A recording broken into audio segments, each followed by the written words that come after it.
Assalamualaikum warahmatullahi wabarakatuh. Ketemu lagi dengan saya Gustiawan di channel Suka Kerja di Hotel. Kawan-kawan, di session ini saya akan membahas bagaimana cara front desk agent handling guest check-in.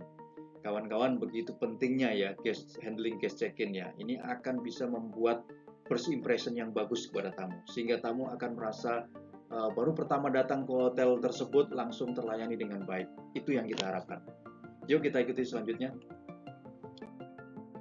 Nah, target dari tutorial ini supaya teman-teman perhotelan semua, baik yang duduk di sekolah ataupun yang ingin menjadi front desk agent ataupun yang sudah menjadi front desk agent, kalian semua bisa melakukan handling check-in dengan baik dan benar. Itu yang kita harapkan, supaya tamu ketika datang sampai dia menginap di hotel kita, mereka merasa senang dan merasa puas dengan pelayanan hotel kita. Ya, kita lanjutkan. Nah, kawan-kawan, ada dua cara penanganan tamu check-in. Yang pertama, penanganan tamu check-in untuk tamu-tamu yang sudah pesan kamar atau reservation guest. Yang kedua, penanganan tamu check-in untuk tamu-tamu yang datang langsung atau walk-in guest. Ya. Nah, dua cara ini sangat berbeda ya. Oleh karena itu, untuk lebih jelasnya kita lanjutkan videonya. Nah, handling check-in untuk reservation guest ya. Yang pertama, siapkan dokumen dulu nih. Siapkan dokumen untuk tamu yang check-in hari ini. Nah, masih ingat ya waktu di session sebelumnya ya, dokumen reservasi yang sudah kita masukkan ke reservation folder kabinet ya. Ini kita siapkan untuk masuk ke today arrival folder ya. Jadi today arrival folder inilah yang akan dipakai oleh front desk agent untuk menangani tamu-tamu check-in yang sudah booking atau sudah pesan kamar ya. Contoh, hari ini misalkan 7 Januari ya, kita ambil dokumen-dokumen dari folder reservation folder kabinet tanggal 7, kita pindahkan ke today arrival folder untuk check-in tamu tanggal 7 atau hari ini ya. Itu ya, kita siapkan dulu nih dokumennya nih ya, sebelum tamu-tamu yang check-in itu datang hari ini ya. Kita siapkan dulu di sini today arrival. Kita lanjutkan. Di langkah kedua ini kita melakukan front desk agent melakukan double check dan room blocking. Tapi sebelumnya kawan-kawan, saya ingin menjelaskan sedikit mengenai apa sih isi dari today arrival folder itu. Nah, today arrival folder itu ia berisikan dokumen-dokumen dari tamu-tamu yang reservasi ke hotel kita melalui OTA, online travel agent ya. Kemudian dokumen tamu-tamu yang pesan ke hotel kita, pesan kamar ke hotel kita melalui travel agent ya, semuanya masuk ke today arrival folder. Terus kemudian tamu-tamu dari perusahaan yang sudah booking ke hotel kita hari ini yang tanggal 7 ini ya, masuk ke today arrival. Termasuk tamu-tamu yang pesan melalui perorangan yang check-in hari ini tanggal 7 juga masuk ke today arrival. Jadi dokumen-dokumen di today arrival itu dikelompokkan berdasarkan segmennya kawan-kawan. Ini segmen namanya ini, OTA, travel agent, corporate. Nah, ini segmen ya. Jadi sudah dikelompokkan. Tujuannya apa dikelompok-kelompokkan? Online travel agent dikelompokkan ke sama-sama online travel agent. Travel agent dikelompokkan sama-sama ke travel agent. Corporate juga sama-sama perusahaan-perusahaan dikelompokkan ke dalam corporate supaya memudahkan kita untuk mencari dokumennya. Jadi ketika tamu check-in, kita tidak lagi butuh waktu lama untuk mencari-cari dokumennya ya, untuk mencari-cari dokumen pendukungnya pada saat tamu yang sudah booking itu check-in. Oke, kita lanjutkan. Nah, setelah today arrival dokumen reservasi sudah disiapkan ya, front desk agent melakukan pengecekan sekali lagi dengan sistem yang ada di front office. Kita cek satu persatu. Kita ambil satu dokumen, kita cek. Misalkan satu dokumen namanya Mr. Agus.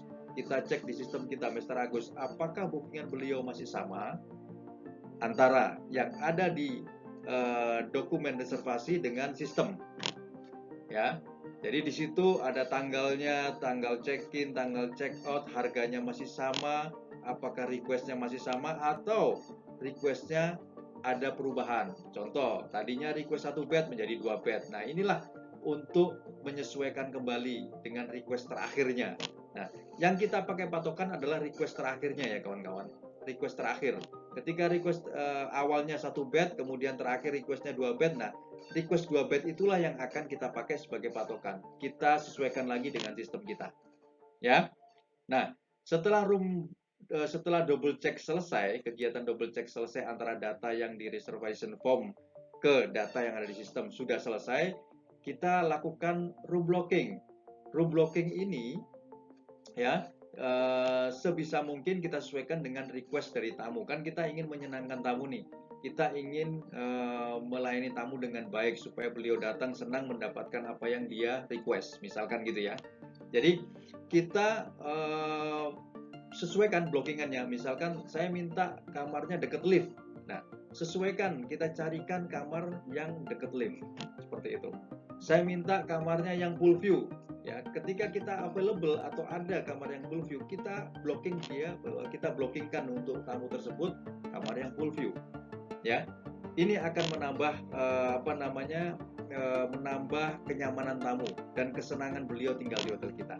Ya, kita lanjutkan.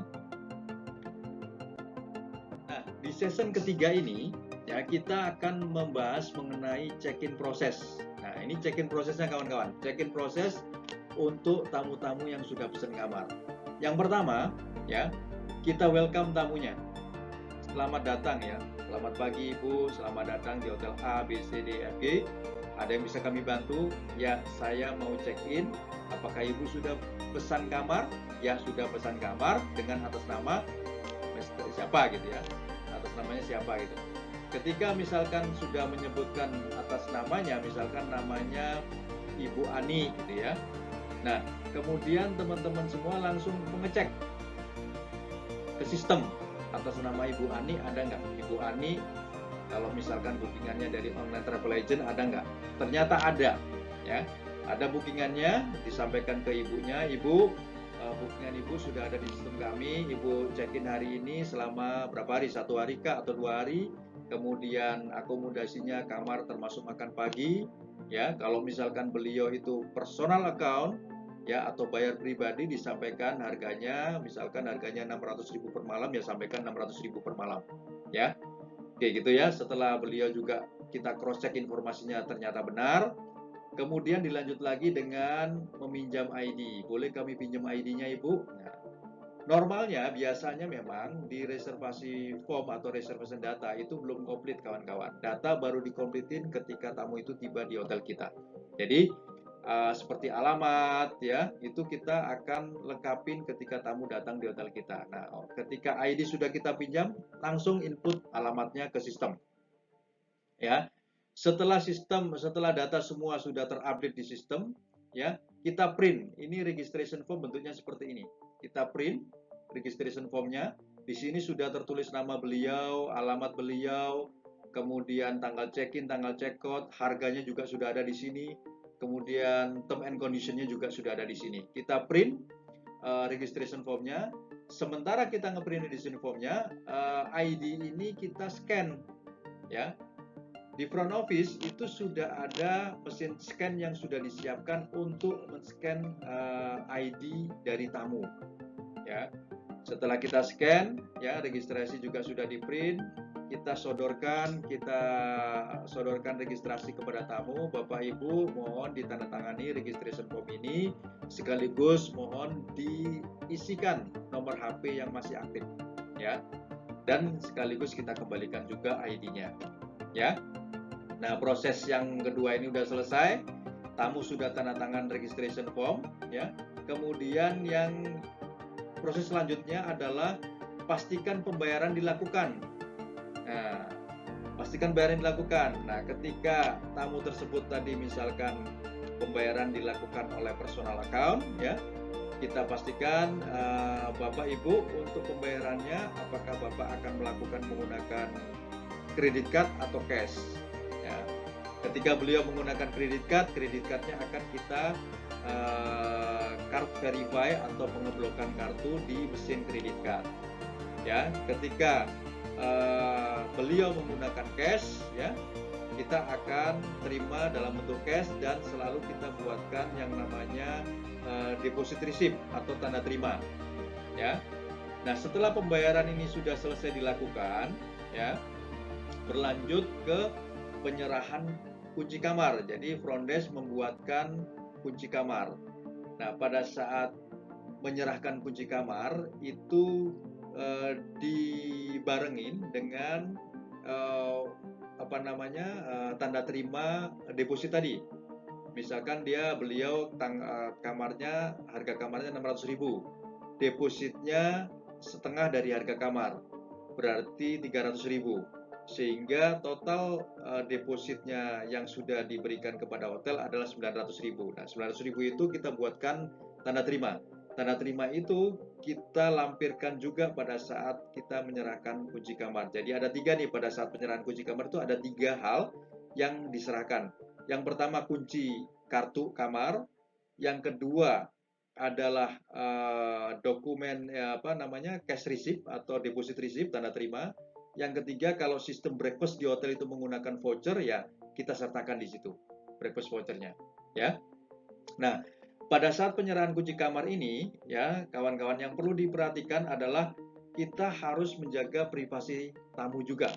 Jadi ketika menyerahkan kunci, ya disampaikan, Bapak Ibu, ini kunci kamar Bapak ada di lantai, misalkan lantai 2, sebutkan lantai 2. Kita dimohon untuk jangan menyebutkan nomor kamarnya. Ya, ini untuk privasi tamu, khawatirnya di samping atau di counter kita juga masih ada tamu lain. Jadi diharapkan tamu lain tidak mendengar nomor kamar dari tamu yang akan tinggal pada saat kita handling check-in tadi. Jadi sebutkan saja bahwa Bapak Ibu ini kunci kamarnya dan Bapak tinggal di lantai 2. Kalau memang lantai 2, kalau memang beliau tinggal di lantai 3, lantai 3. Ya, di situ sudah ada nomor kamarnya, nanti beliau sudah bisa melihat nomor kamarnya yang tertera di situ. Jadi kita tidak perlu sebutkan untuk menjaga privasi dari tamu tersebut, ya. Nah, setelah selesai diberikan kunci kamar, kita sampaikan selamat istirahat, dan sekiranya Bapak Ibu memerlukan bantuan kami, mohon untuk telepon ke extension berapa di situ, ya, reception, ya. Setelah selesai, ya. Nah, setelah selesai tamunya berangkat ke kamar, ya. Front desk agent tidak selesai, masih ada pekerjaan satu lagi, yaitu mengupdate data. Ya, tadi mengenai depositnya, ya, kemudian diposting ke sistem data-data tadi. Misalkan deposit 900.000, kita posting di sistem, kemudian di remarknya juga kita tulis bahwa tamu deposit 900.000 by cash. Kemudian nomor tanda terimanya berapa, ditulis juga di situ, ya. Nah, setelah itu selesai diinput di sistem update terakhir, ya, kemudian dokumen tadi seperti registration form sama dokumen reservasi itu di-attach jadi satu. Urut-urutannya adalah registration form yang sudah ditandatangani tamu tadi di paling atas, ya. Kemudian di situ ada bukti copy receipt, ya, bukti tanda terima tamu melakukan deposit. Nah, setelah itu baru dokumen-dokumen reservasi yang sudah kita ambil tadi di reservation folder kabinet. Jadi itu kita satu persatu, udah di-attach jadi satu, baru kita masukkan ke folder room kabinet. Nah, folder room kabinet ini saya jelaskan sedikit, ini terdiri dari folder-folder yang sudah ditandai nomor kamar. Misalkan lantai 1, 101 sampai berapa gitu ya, nomor 2, 201 sampai berapa. Nah, itu sudah ditandai. Nah, folder ini, dokumen ini kita masukkan sesuai dengan nomor kamar tamu yang check-in tadi. Ya, kawan-kawan, sampai di sini ya handling check-in untuk tamu-tamu yang sudah pesan kamar, ya. Oke. Kita ketemu lagi ya di handling check-in untuk tamu walk-in atau walk-in guest, tamu yang datang langsung, ya. Oke, sampai di sini pertemuan kita. Salam sukses, salam sehat selalu. Wassalamualaikum warahmatullahi wabarakatuh.